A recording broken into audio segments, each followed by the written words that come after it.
one doesn't know. One thing is for sure, when I take a look at the new management science, the high-performance work teams are essential in organizations, becoming the biggest assets, because you start competing with not only the best technology or the best product, you also now compete with, have I got the best team? To bring it back to sports, it's probably, you can't find a more apt example than the Springbok team. They've won the World Cup back to back, but through a lot of turmoil and through a lot of hardship, and both on an individual basis, but also on a team basis. And a lot of failure. Well, exactly, through failures, etc. So I was wondering, if one could test adversity coefficient in the Springbok team.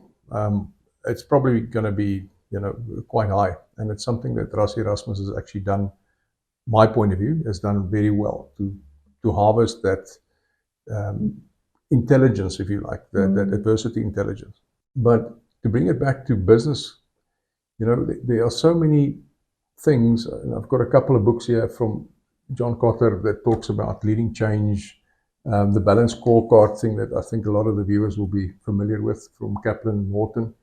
And I mean, there's so many different diagrams, and I'll put it up as we go along, that actually points towards the necessity of good leadership and good people involvement in the business, making sure that the business can thrive through innovation, etc. So if you miss some of those opportunities, you could easily lose your competitiveness, or you've at least lost an opportunity to become more competitive. So things like the European Forum for Quality Management, for example, talks about, in the excellence model, they talk about leadership as the start that drives certain enablers, of which people, is a critical one.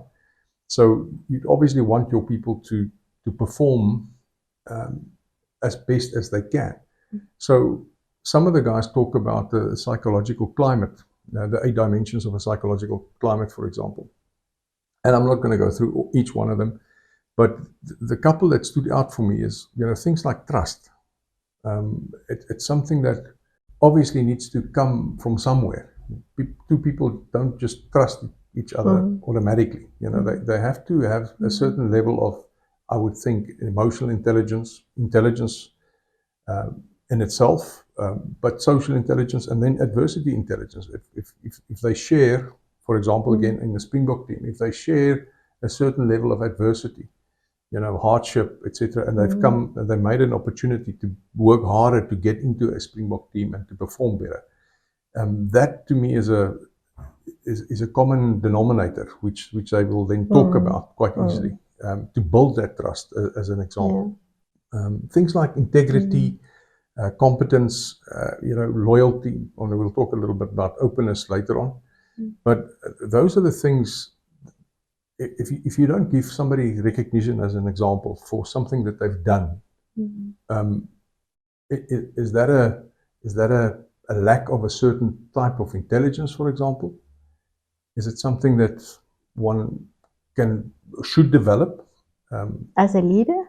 Well, as a leader, or maybe it might be from one team member to another team member, as an example. Is it something that one should actually focus on more and get that developed? What is your view?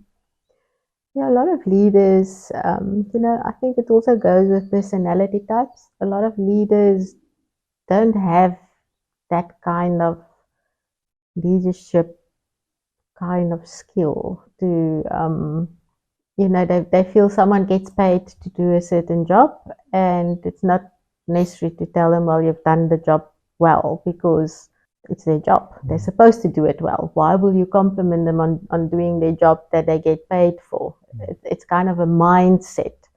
And again, it all boils down to how certain personality types work together, and having all the traits, and the traits are all also kind of on a scale.